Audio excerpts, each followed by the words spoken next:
made lots of mistakes. That's right, I made a ton of mistakes in creating my very first surface waves with resin. In today's video I'm going to talk about the process first of all on how I created these surface waves, and then secondly I'm going to go over all those mistakes.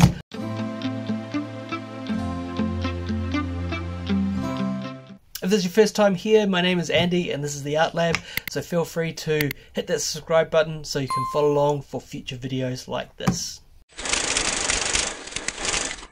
So this project I needed a few things. So first off was a thin vinyl plastic. That's what I'm going to use to make the surface waves. Secondly, a silica mold. I've had this large silica mold that I haven't used before, and so this is going to be the first time making use of it. And of course some resin and colorant for that resin. So I used some alcohol ink to dye the resin a light blue color to give me my waves and my ocean. Now we need to work out how much resin we need, and first we need to do is work out the diameter. So diameter here 35 centimeters, and we need to work out how deep we want it. So I'm thinking it about, we can start with 10 mil, and I'll go and plug those into the resin calculator to work out how much resin I need. And you know the drill, pun intended: mix, colour and pour.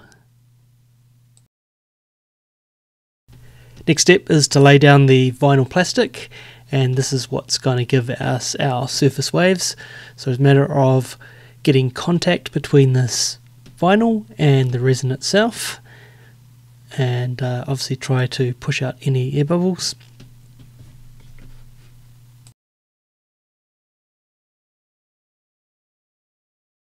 So it's important to get full contact across the total surface to ensure that we can create the next step, which is going to be creating those waves.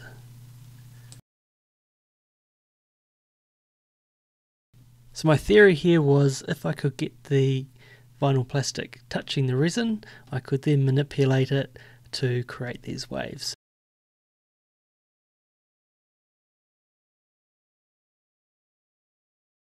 Because this vinyl is susceptible to heat, you can also use your heat gun to go and shrink that a little bit, and that's another way to help create some of these wave effects.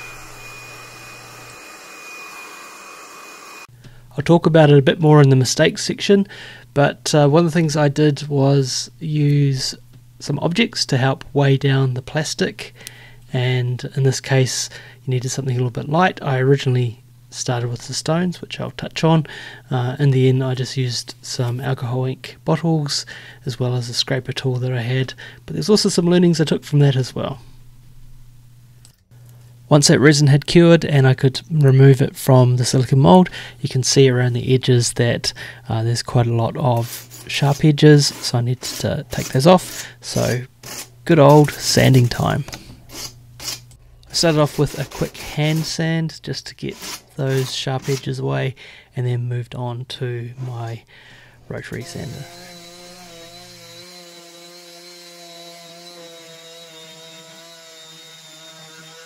Next step was to get rid of that dust with some isopropyl alcohol, so just giving a quick wipe with some of the alcohol and a paper towel. So now that my art piece was sanded, it was time to give it a flood coat. Now if you're going to be doing a flood coat, that means you're going to get some drips on the bottom of your artwork.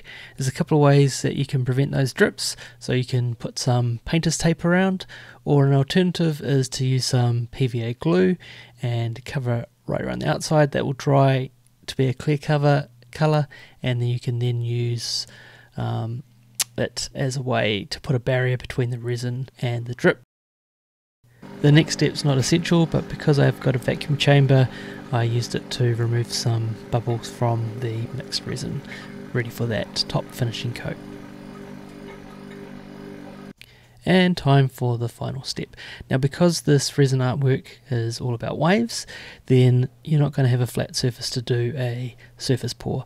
So here I'm using just a cheap brush to go and brush the resin on so it can get into all those nooks and crannies that the waves have created, and evenly spread that resin around.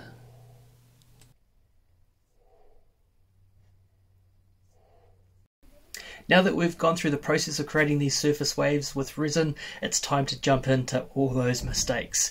And there are a few of them. So let's go through them, and hopefully you can learn from my mistakes. So if you try this artwork yourself, you know what to do. The first mistake I made was thinking that I could cut a circle just a little bit wider than the silica mold, and that would be enough to sort of hold the plastic in place and create these ripples. Unfortunately, what this actually meant was that the plastic, by the time I shrunk it a little bit with the heat gun, meant that it wasn't able to fit within the mold, and resin got over the edge and on top of it, so that sort of destroyed the waves, and I had to go and pull out that piece of plastic and start again.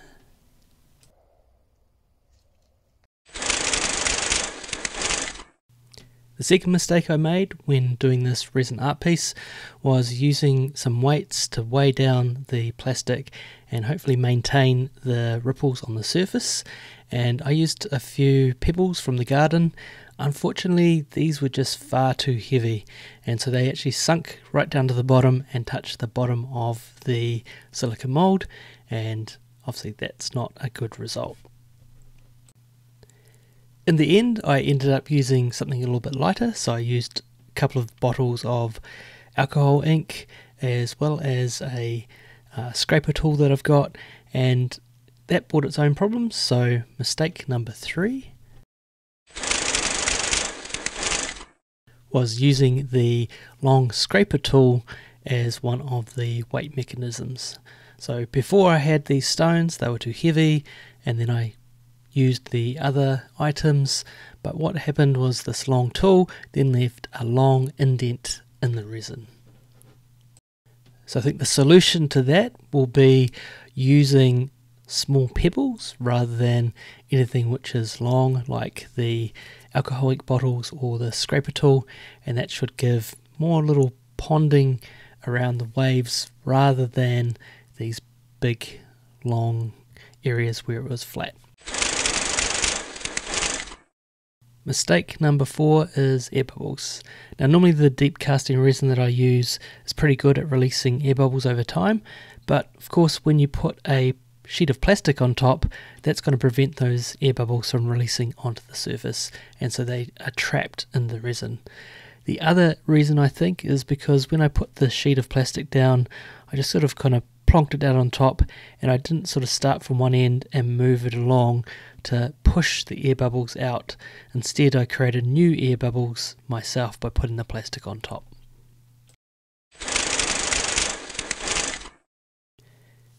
Next mistake number 5, was just around resin drips, and so I knew that I had to do a flood coat of this piece once I had sanded down those rough edges. However, I had only gone in a little bit with the PVA around the edges, and for some reason the resin dripped or created drips quite a distance in on this piece, which meant it was past where the PVA glue was, meaning I couldn't remove them. So those little drips that had formed on here were past the PVA, and the only way I can get rid of them is probably sanding them.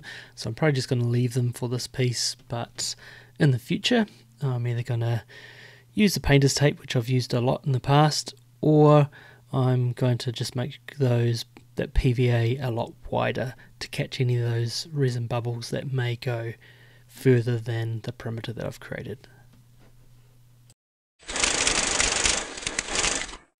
Thanks for joining me in this video where I've looked to create some surface waves with resin.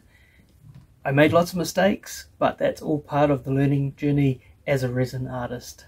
I hope that these mistakes that I made will be helpful to you to learn what not to do when you create your own resin art pieces.